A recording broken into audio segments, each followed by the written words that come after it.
Welcome back to another episode of Podcast Demastered, a place where we celebrate our love for all things nerdy. I'm Chelsea. I'm Wade. On today's episode, we will be demastering Psycho. We are talking about the 1960s Alfred Hitchcock film. Yes, we are. And I had to make sure that we weren't talking about American Psycho. Yes. I thought those two things were the same. They were not. It's like, I was like, wow, like, that's not that old of a movie. No, this one is, though. Yes. And yes, we are clarifying we are talking about the 1960s version, not the remake that was made not by Hitchcock. We're talking about the OG good version.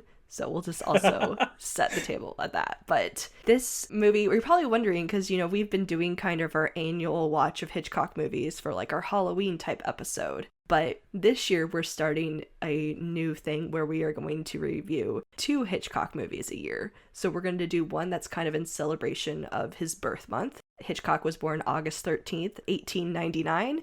So this episode will be out just less than a week after his birthday. So kind of a fun thing with that. And then we will also be covering, of course, another Hitchcock movie for Halloween as well. So listeners, be on the lookout for that. But yeah, we are talking about probably Hitchcock's most famous film, or people, when they think of the name Alfred Hitchcock, they probably go Psycho, very likely. Probably. I mean, I've known that this was a Hitchcock movie for, forever and ever. Not that I had seen it or any of them at that point, but I recognized his name and Psycho as being connected, so.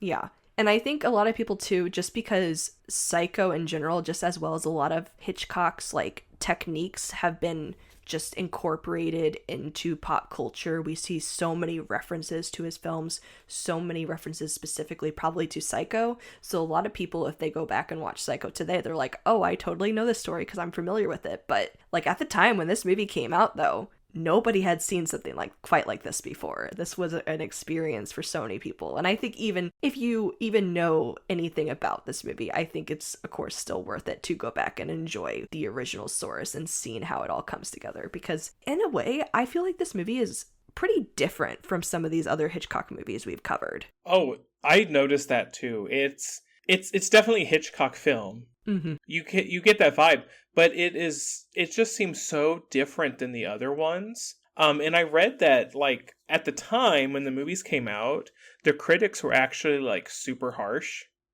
saying that it was too much this, too much that. Like people are not gonna like this because it's too scary, it's too sexual, it's too this, that, and too psychological. But when it was released, and like the floods of people who went to go watch it, the critics actually, they went back to like reevaluate, recognizing like a new kind of, I don't know, trend.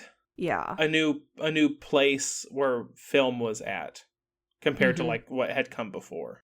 Yeah. Like we can't quite say that like Psycho is like the start of like these types of horror movies, but it definitely was one of the biggest players around that time. It's where we really see, because since this movie came out in the 60s, we definitely see horror becoming a big thing. We see slasher movies become such a big thing throughout like the 80s and onward, but like definitely this sparked the influence of this, because we see so many things, because like in the 60s and times before, films were very, very like strict on what they could include in like showing the audience.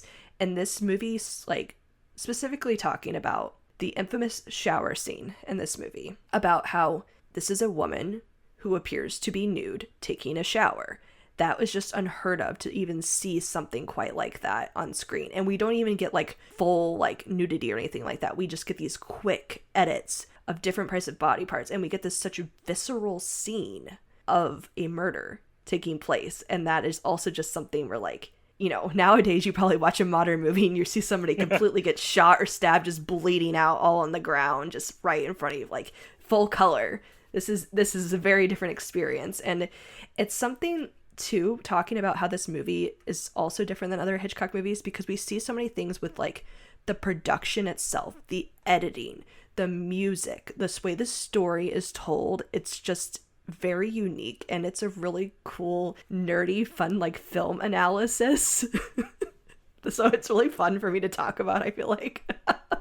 But I realized before we talk too much about the shower scene, I didn't know if we wanted to kind of talk a little bit more about the story for those who might not be familiar, or because we will be going into spoiler territory. By even mentioning the shower scene is a huge spoiler. This, like, well, yeah, yeah. No, I didn't know what the movie was about. Like, I've never known what Psycho was about, apart from, somebody dies. Yes. I know that. But no, the movie starts pretty simple, like, the plot is not terribly crazy. It starts with our two of our main characters, I suppose. Marion, who's a lady, and then her boyfriend Sam. Or they're kind of like, they're in a relationship, but they don't live in the same town. Like, she lives in Phoenix, he lives in Los Angeles. I think so. Somewhere. I think so. And he just kind of comes to town every so often. And they just kind of like get a hotel room and they spend time together. It's like very secretive, and I was like, oh, so he's married. Oh, something sketchy. No, he is divorced. Like, he has been divorced. She's never been married. There isn't anything really sketchy happening apart from like them making it sketchy. Yeah. And she's all like, we should just get married. I don't understand why we're living this way. This is kind of silly. Like, we're sneaking around, but why are we sneaking around? Like, we're not sneaking from somebody. Yeah. I think his biggest gripe with it is that he's like, I have a lot of debt. We can't have a Yeah, he like inherited his father's debt or something. So he works a lot to try to pay off the debt that he owes whoever for whatever. So she's like, we can get married and move in. He's like, yeah, but we would like live in a shed because that's where I live right now. And that's not a life. And she's all like, she's like, it's fine. I'll just do it with you. Yeah. But no, he's like, maybe another time. She's like, no, we can make something happen. Yeah, in my first like opinion of him, I was like you jank, man. What are you doing? Like you are the one who's making this weird. Like, why are you making this weird? Marry the poor lady. Come on. But basically, she's like, well, then I guess we're done. Like, because it's dumb that I'm doing this to myself, and if you don't want to be part of that, see ya. So she goes back to work, and like she works for like some realtor kind of place where her boss is about to sell like a house or something to some dude, and the dude is all like, I'm gonna pay in cash. I have $40,000 in cash. And which he makes a big deal too in this moment of being like, everybody's like, oh my gosh, that's a lot of money you have on you. And he's like, I only carry what like I feel comfortable with losing, so no big deal. Like, I just did you look up like the equivalent today? No, but it has to be crazy. I mean, casually even having just regular $40,000. Yeah. Insane. Almost $500,000. And he's all like, yeah, like I can just carry it around. But like, like, dude, that's a lot of cash. Where are you keeping that? Yeah. What? Like, is that sticking out of your back pocket or something? Just a lot of cash? Like, wow. So they are not like, the boss is like not comfortable with leaving that money there. He's like, I don't even want to hear over the weekend. Like, because he's trying to get the guy to like not buy it in cash because of how much money that is. So he gives the money back to Marion. He's like, go put it in the safe deposit box at the bank. And on Monday, if he still wants to buy this house, then like we'll have the bank write us a check for that amount. Yeah. Because like this is too much cash. And so she works fast on this. I wasn't even sure like what was happening at the moment, but she's like, I'm going to go home early because I don't feel good. I'll go to the bank. I'm going to go home. I'm going to sleep all weekend. Like, which she had been complaining about a headache. Like, legit. That's good for you. Well, she's home with the money. Yes. And she's packing a big old suitcase. And you're like, you're supposed to go to the bank. What are you doing? Well, she gets in her car with her bag and the money, and she's like leaving town. Yep. And at this moment, I was like, oh, I get it. Like, her plan is to drive over to Los Angeles and be like, here, boyfriend, pay off your father's debts and we can get married with this stolen $40,000. Like, that's a wild, like, decision to make. It's a wild jump. Yeah. Yeah. She seems so chill, and all of a sudden, like, nah, I'm just gonna rob. Because you just keep seeing these shots of just, like, her packing casually, but then, like, looking at the wad of cash on the bed, and then going back and looking at the cash, and you're like, oh, man. And then when she gets in the car, I think that's one of the funniest scenes. Like, we get a lot of scenes of her driving, just like the camera straight on her while she's So driving, and her reactions and stuff. Her face is so expressive, like, as she's yes. It gets really funny. Like, that's what's kind of funny about some parts of these movies, because a lot of these characters are very expressive and it's almost a little over the top. But like, for a film like this, you know, it adds to it. But while she's driving, you know, she's just, you know, like, okay, I have my plan, but I'll try to be casual while I leave Phoenix. And she stops at a stoplight, and her boss walks across the crosswalk.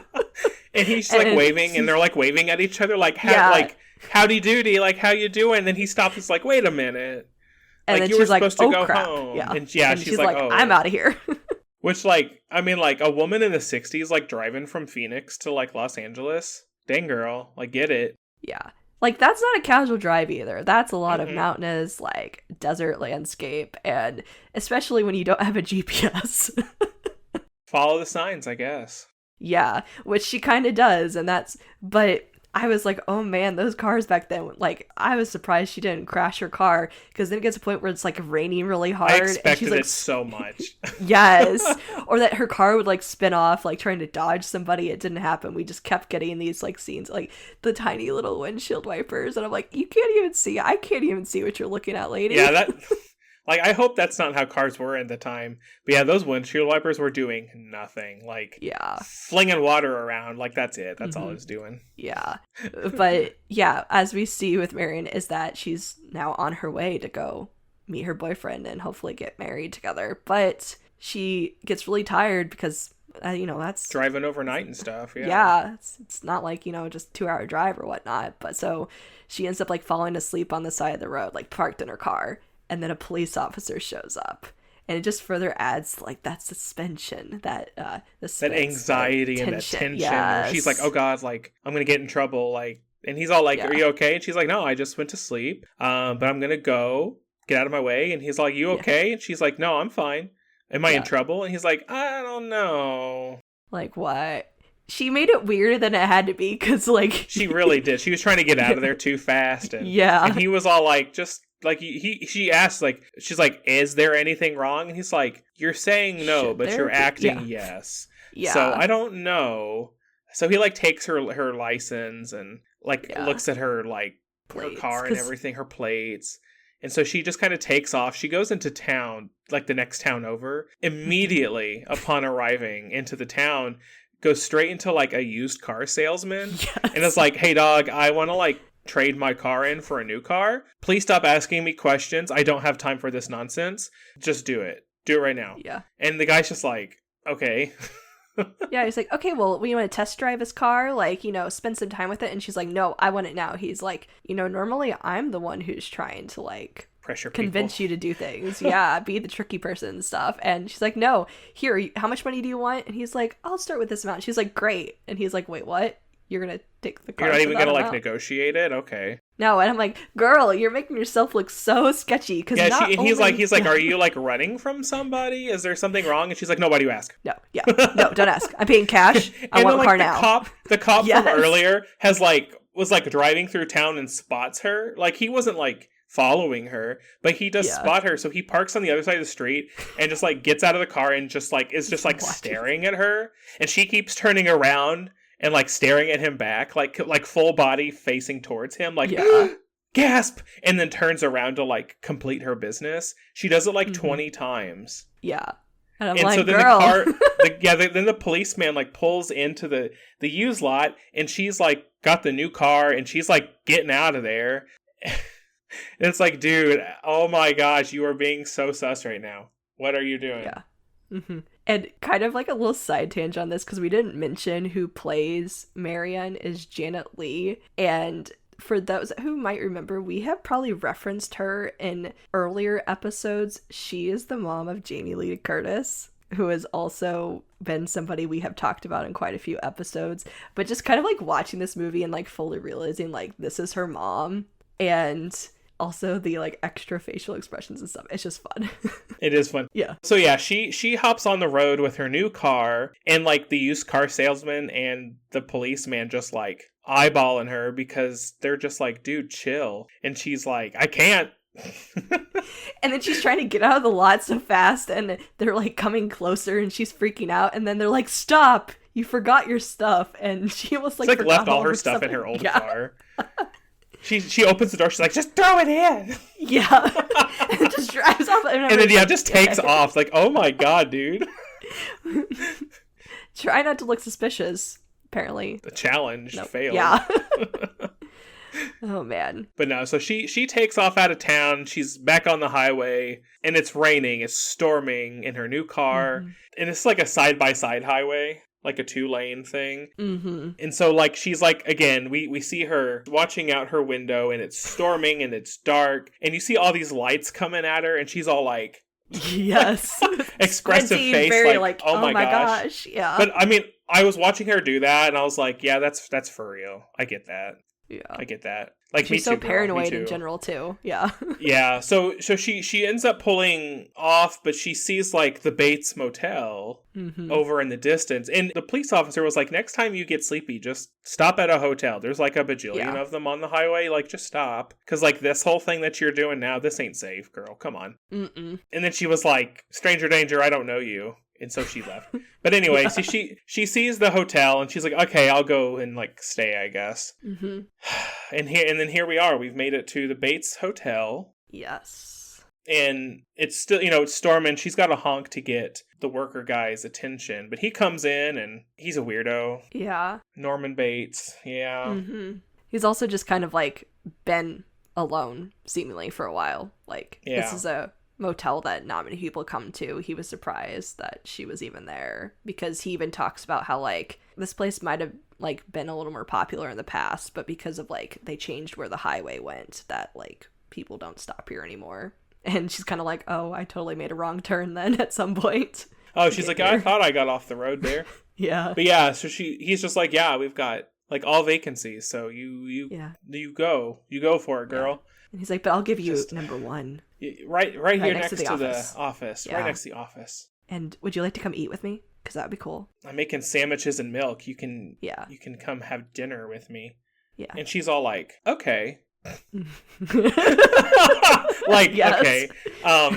So she goes he lets her into the room, and he opens the windows because it's stuffy in, and their house, like his family's house, is like behind the hotel, like up on a hill, nice and creepy. Yes.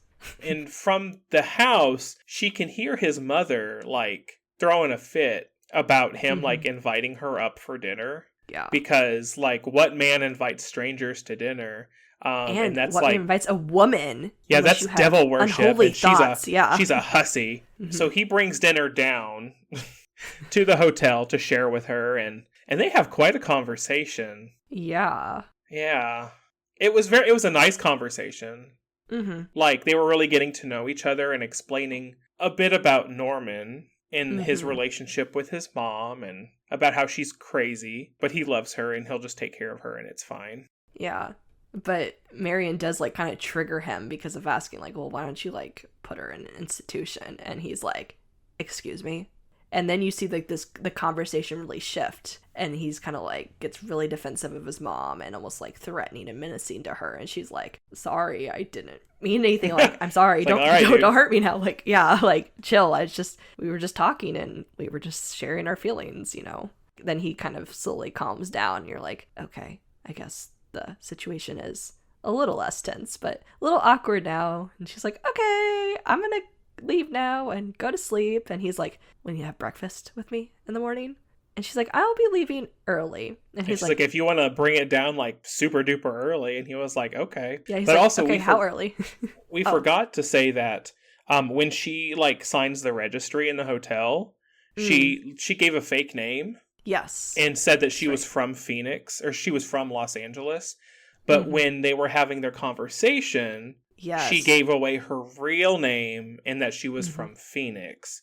And he was like, thinking in his head, like, that's not what you wrote in the book. So he goes to double check, and it just kind of like rolls his eyes. He's like, whatever. But yeah, so she goes back to her room. He goes back up to the house. Yeah. But does he? And yeah. Well, because the other thing too we have to talk about too is that Marion like still has this wad of cash, and she's like feeling like she's on the run in a sense, and she's trying to like, where can I hide it in this room so nobody takes it, so nobody sees that I have it. And she puts it in like the most simple place. She rolls up the cash, like, or folds it into a newspaper and puts it on the nightstand by the bed. And it's like, okay, that'll be good. I mean, it's better than throwing it in a drawer. Yes. Because when she did it, I was like, okay, that's like that's kind of creative. I mean, you've got like a literal brick of money though, so that newspaper is freaking huge. Yeah. But okay, I mean, yeah, hiding it in plain sight kind of thing. Mm-hmm. Yeah. And then we also do see a reference earlier, I think, or is it right around this time, where she goes back to the room and we see that Norman goes to a wall at some point and he takes off like a photo or something, and there is a hole in the wall looking directly into the bedroom she's in, the hotel room she's in, and then like straight into the bathroom. And you're Which like, I was okay. like, yeah, go figure on that front. Yeah, like that's fair. But then he like looks for like a minute and then like leaves, seemingly. You're like, okay, maybe you're not that creepy. Well, he's not. He's being a weirdo, but maybe not a perv, so that's okay. I guess that's more okay. I guess standards. He puts he's done, and he goes back home. Mm-hmm.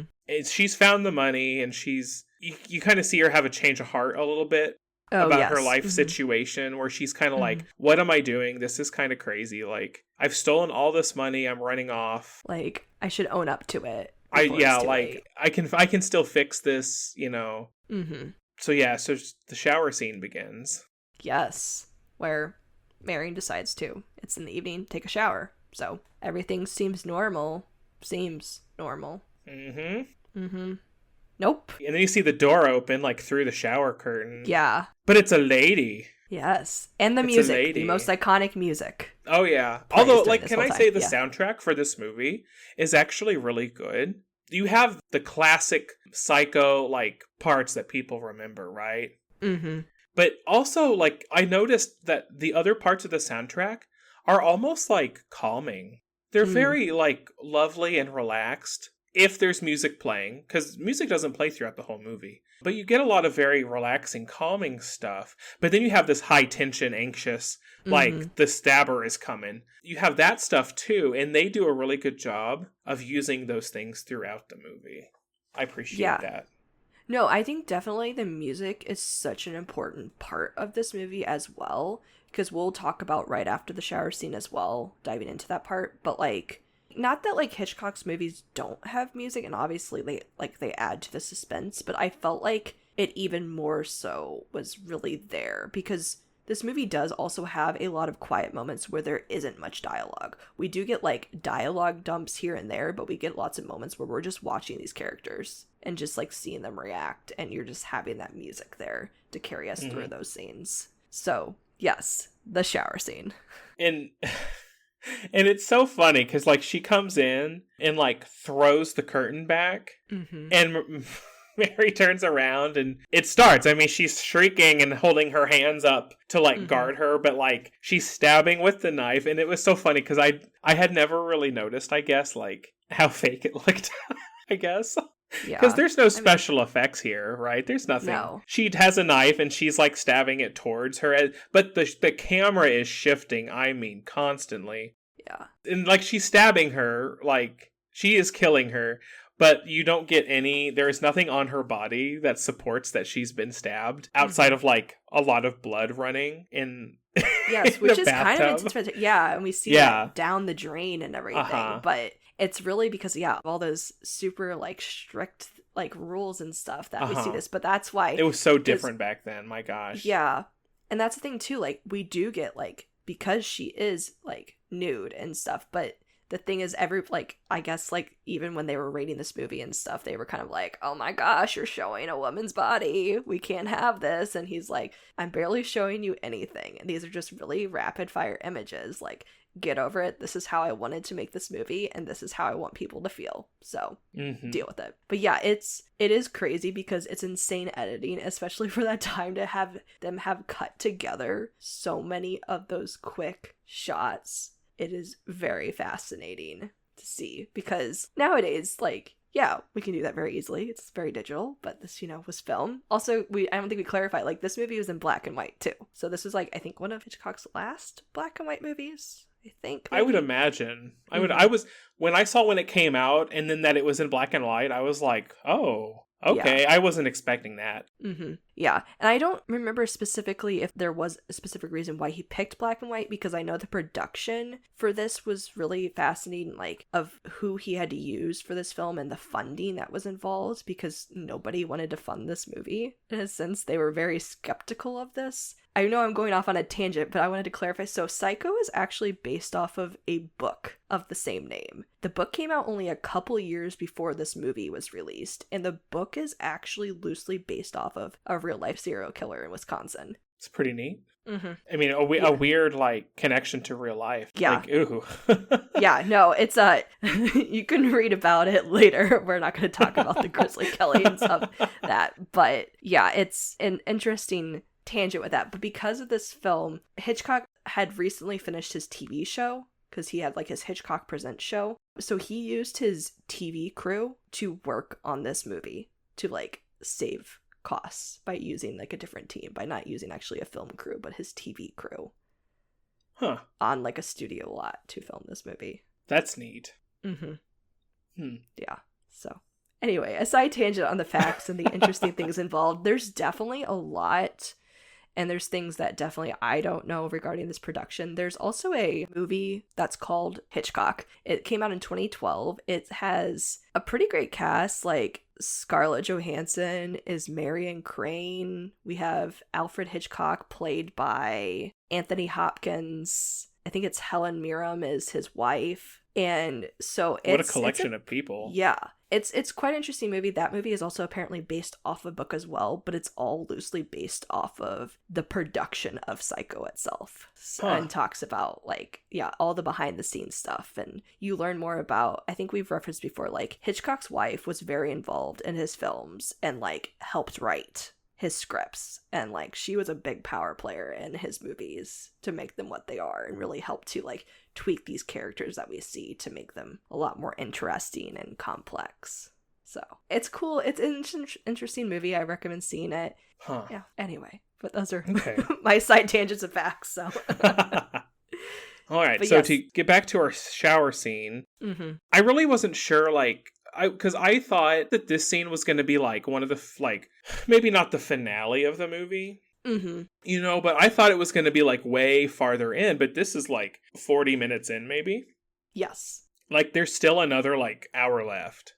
Yeah. And I was just like, wow, what? Like, what's the rest of the movie about? Like, that's crazy. Because she does die. Like, you know, she keels over, like the lady leaves, she keels over out of the shower, pulls down the shower curtain, and she's done. She's gone. Yeah, which is such a groundbreaking thing, and it's something in general that you don't see often today in films. Like, we have been following her throughout this entire movie so far. Yeah, she's like the main character. It's her story. So having this twist in here, right here, this big twist of our main character just died, like literally died. It's not even a fake death. Our main character died. Like, what are we even doing here now? This is wild. So that's also a huge like thing with this film as well, as people weren't expecting this. Like, you know, people watch a Hitchcock movie, especially in that time, are just like, you know, we're always having suspense, something. We have a shower scene, and then bam, we kill our main character off. Wild. And so yeah, and then so like Norman comes in, or well, his mom gets back to the house, I guess, and she's like covered in blood and stuff, and he's like, "Oh my god, the blood!" And what did you do? Yeah, he comes running back to the hotel, and he sees the scene, and it's just like, "Oh my god!" And he like gets to work getting rid of it. Basically, he uses the shower curtain and packs the body into the trunk of her car. He packs up all her belongings and throws with the newspaper with the cash. Throws it all in the car, cleans up the room like she was never there, and then like drives her car into like a swamp. Yeah. All of these like scenes back to back are like kind of just like visceral. We really stick with everything. We literally watch him do these things. Like the actual cleaning and stuff. Like, he does not talk throughout this whole part. It's just the music playing. And so we see just this grisly murder scene, but he's just packing up a body, cleaning things up. It is just wild, and also just so eerie and disturbing. And you're just like, okay, what's happening next?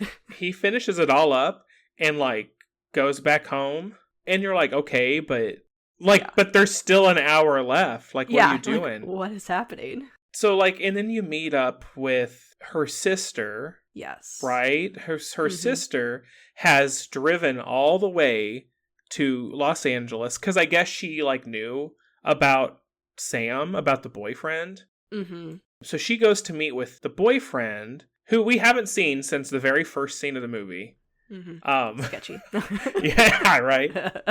Where were you at night? Yeah. And she's just basically like, hey, we know that Mary left town like last Friday, because it's been like a week or something at this point.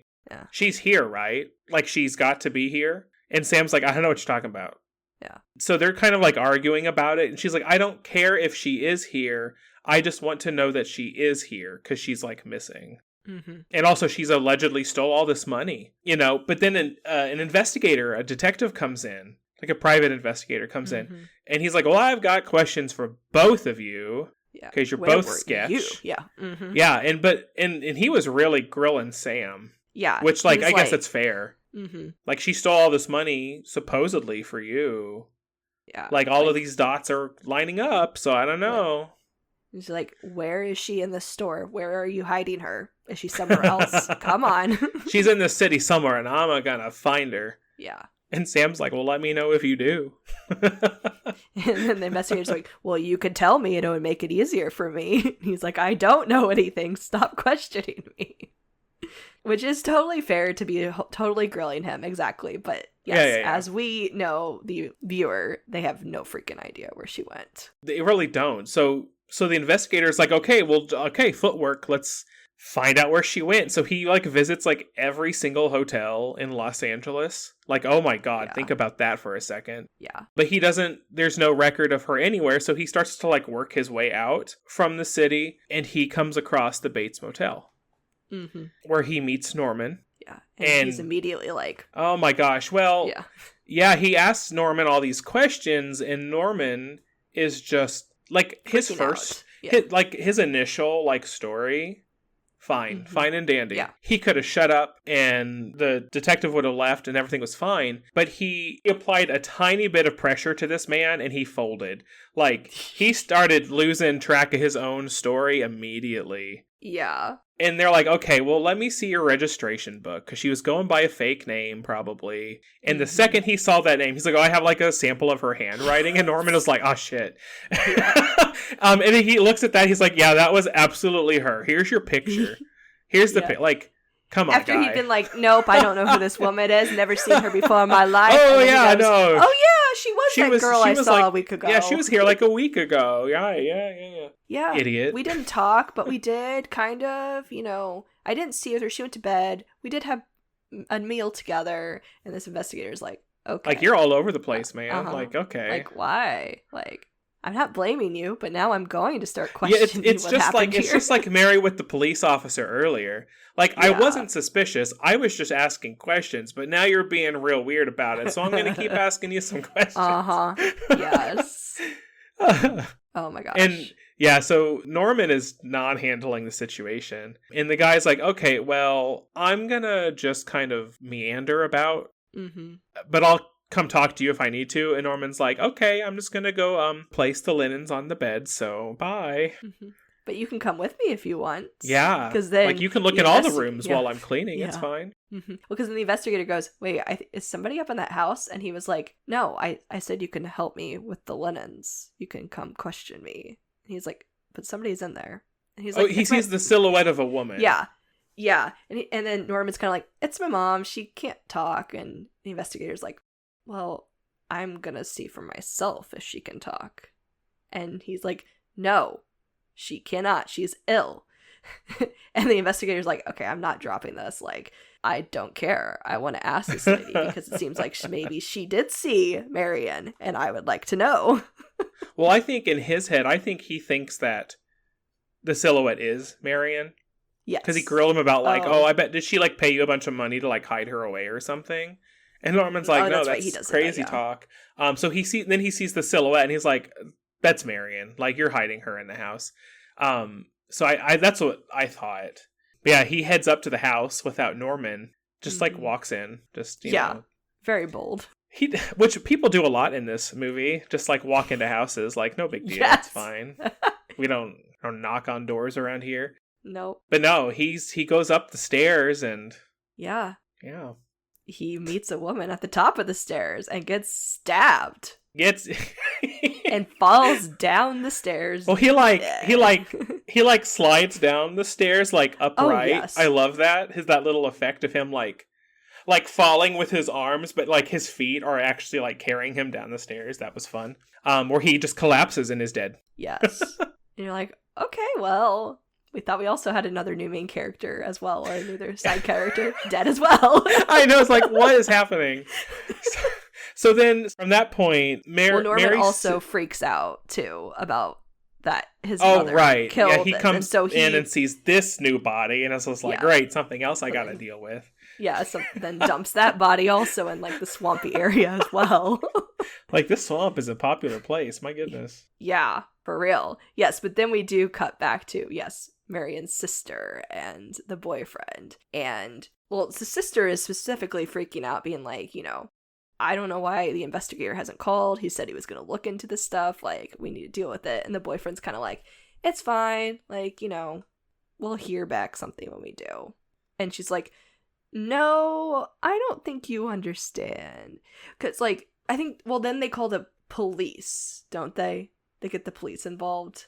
They go to the sheriff's house and explain this whole situation to him, which, legit, for being the middle of the night and they woke him up, he was like, him and his wife are just so chill about this. They're just like, I'm listening to you, go ahead. But they're like, so like sister and the money in the hotel, and then she's gone, and we sent a private investigator and he's gone, and like, we don't know what to do. And they're like, well, that Norman Bates is a funny guy. He's had a hard life, and his mom and her lover died like 10 years ago. And he's just been all by himself ever since. But he's never caused any problems. And they're like, no, because there's a lady in the house. Yeah. Like, there's a lady in the house. The investigator said there was.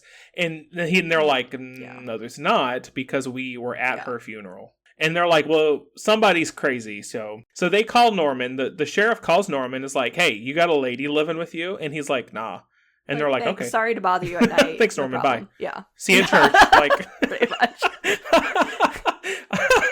So Sam and Lila are like, okay, time to be the main characters. So they're like, we're going to be a couple, and we're going to go to the hotel, and we're going to like pretend to see what's up. And my God, the two like least smooth people on this planet, they get there and they're like standing there like glaring at Norman. And like actively looking at things. Yeah, they're like, you're supposed to be undercover, calm down. And Norman's just like, you two are weird. And they're just like, we're a couple. Yeah, no, we're fine. Yeah, like, we want a room. Here's our happy backstory, you jerk. And Norman's like, okay, well, I'm going to go put you as far away from me as I can. Come to your new room, please. Legit, he's just like, you can go way over there. And the sister is like very obviously they get to the stopping room and staring at like the first room. Yeah. At everything. Like, and he takes him to the room and they go inside. They're like, okay, so one of us needs to distract him and the other one's going to go to the house and like catch the mom. I don't even know. And they're like, okay, so Sam is like, I'll go and distract him. So, well, they go check out the room that Marion was in and find nothing except for like the tiniest little bit of like paper that she was doing math on. And they're like, oh, this proves that she was here. I'm like, that's not important. Keep going because y'all are being weird. So they leave and Sam is like, I'm going to go distract him. You go to the house. And they do. Like, they've been at this place for all of 2.5 minutes. Their cover's going to be blown. It doesn't matter. And so Sam meets Norman, and it's just like, they go to the office, and like, Sam like shuts the door. She goes up to the house, goes inside, and is looking through like every room, and just kind of keeps working her way up. Like, she gets to the mom's room. Mom's not there. Goes up to like, I guess the attic or something, like the next floor up. And so Sam is talking at Norman in the office and is straight up just like, what are you going to do with $40,000? That would help you start over your life. And Norman's just like, oh, that's what this is about. Like, Sam is immediately just goes into, like, hardball mode. Norman's like, okay, dude. Because I thought it was also funny because he's like, I'm going to go talk to Norman. We're going to have a bro, like, conversation. I'm like, yeah, that's going to work so well. And then you just grill him. Yeah, like, you're just going to go hang out. Like, that's all you have to do is go hang out with Norman. Like, don't immediately start, like, hardballing him about the murders that somebody just did. But it wasn't even, it was just about the money. It was, you have the money. It was just about the money. Is like the whole joke because it's like this is like red herring throughout because you're just like, we saw what like Norman did with the money when he was like hiding the dead body and stuff. He didn't know it was in there. Like that money don't exist. It's not there. That money's gone. It's gone. He didn't even know it existed. This was not about the money, guys. Yeah, they're still worried about that money. Which, I mean, it's a lot of money, so fair, but also it's... So Norman's getting pressed, and he's just like, wait a minute, where's the other one? Where's the other one of you? And he's like, no! And so then they get in a fight, and then Norman beats Sam over the head with like a vase or something. I was like, dude, Sam, you're like kind of bigger than him. I'm not sure why you couldn't have taken him, but okay. Like, if you're going to start this fight, you better start throwing fists, Sam. Come on, you're so stupid. So Norman comes running back to the house, which Lila, like, sees him coming through the window. So she kind of, like, ducks down, like, next to the basement door a little bit. Norman comes in and he runs up the stairs. She's like, I'll sneak out. Like, the coast is clear. But then, like, looks back at the basement door, like, or I can go in there. No! Go to the basement. Why? Like... It's a horror trope we've seen. Because, like, you know that the mom's down there because, like, Norman had, like, come to get her from her room beforehand. It was like, we're going to put you in the fruit cellar. Yeah, that is right. For a few days because, like, there's people, like, looking around. So you know she's in there. So she goes down there and she's poking around the rooms in the basement. And then she comes across, like, the final room where, like, this old lady seems to be sitting in a chair, like, facing the opposite wall. And she's like, Mrs. Bates, like, goes up and, like, touches her, turns the chair around, and it's, like, a rotting corpse. Like a preserved rotting corpse. So she's screaming, and then, of course, Norman, obviously, here comes Norman, but it's not Norman, it's Norman dressed as his mom, wig and all, flailing a knife. So now she's screaming in two directions, this poor girl. And then Sam comes out of nowhere. And now, I loved this. Sam comes out of nowhere and, like, from behind, like, grabs Norman's arm to stop him from stabbing her. But then, like, is, like, holding his other arm back. But then, like, Norman's also in, like, the most pain he's ever felt in his whole life. Like, his, like, facial expression as he's, like... Yeah, it's, like, wild. being fought to the floor, kind of. You know? And, like, the wig is falling off and, like, they're, like, going slowly down to the ground. And it's like, oh, that was something to watch. You watch this struggle and I'm like, oh my gosh, like, it's crazy. Like, this is really dramatic. It is really dramatic, and well... Our two kooky people that became our main characters do end up surviving. Lucky them. And then we kind of get basically a big like exposition dump of information for the next like 5 minutes. So from there we go and we're like at the police department where they like have Norman in custody. And like a psychiatrist has just seen him and he's like, Norman Bates is no more. It is only mother. It's like, oh gosh, what does that mean? Because remember we live in the 60s and because they're like, well, he's just a man who dresses as a lady. Like, that's the end of that. It's like, but it's not, you see. It's more. Because Norman has never been just Norman. Norman is Norman and his mother at the same time. So they like kind of give this psychological lesson about how like the interpretation of the 60s. Norman killed his mom. Yeah, right. Then Norman killed his mom and her lover after his dad died. And, like, never really got over the guilt of killing his own mom. And she, like, became a part of his mind. But that his mother was really terrible to him. And it seems like, it's... Yes. He, like, personified her, I guess, perfectly. Like, to whatever degree the story was telling us about her. But, yes, it just became a part of him. And he just, was dealing with these, personalities and is revealed to have killed. And so we do also see the parts where, like, as the psychiatrist is explaining this backstory, we see them like pull the car out of the swamp and like recover all the bodies and confirmation of killings, because it's implied, yes, those weren't the only killings that we saw in the movie, that there were likely more in the past. There had been others before. And then we end on this very eerie, strange scene, where we're back at the cameras close to Norman and we're having this VO, and the VO is like his mother talking and like thinking about like, I'm just an old woman. Nobody will care about me. I wouldn't even hurt a fly. And you just, like, see this, like, smile creep across, like, Norman's face. The like, super creepy smile of his. like, oh my god. And, like, that's pretty much how it ends. With him giving that eerie smile to the camera. Such good framing with that, goodness. though. Like, oh, good job there, but creepy, and oh boy. But bad job there. Thanks for the nightmares. that too.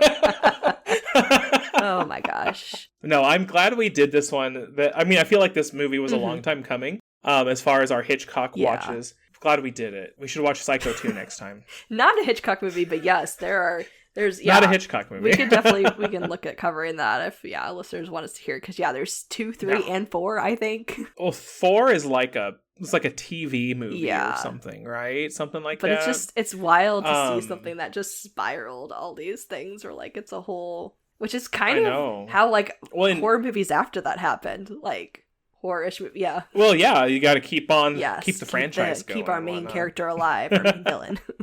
In all of these movies, the guy who plays Norman Bates actually continues the role as Norman Bates in all of them, which that's pretty cool. I mean, all the way up until like 1990 or something like that. Yeah. Before he died. Wild. Also, I do want to give like an addendum to our episode.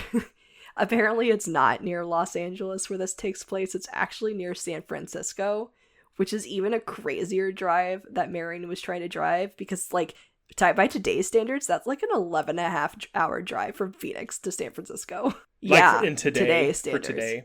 But for her, I mean, the implication for her is that she was still like not there yet, like Monday morning or something, right? After she left Friday. But like it was because it was like something she was that. Only like the exit before or something like that. So she actually wasn't that far. But like, no, that's why she was stopped on the side of the road, because she was driving nonstop through like the middle of the night. But anyway, I just wanted to mention that because I was just like, actually it's crazier because it was even a further drive. But anyway, any other final notes? I don't think so, but I think listeners should definitely go watch it if they haven't seen it, because it was a good time. It was trippy at points. It was a good movie. Yeah. So get out there and watch it.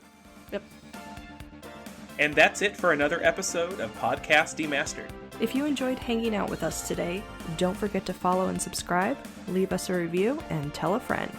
If you have an episode idea, send us an email at demasteredpodcast@gmail.com. You can follow us on YouTube, Instagram, Blue Sky, and Facebook @PodDemastered. Thanks for listening, and tune in for the next time we demaster our favorite things on Podcast Demastered.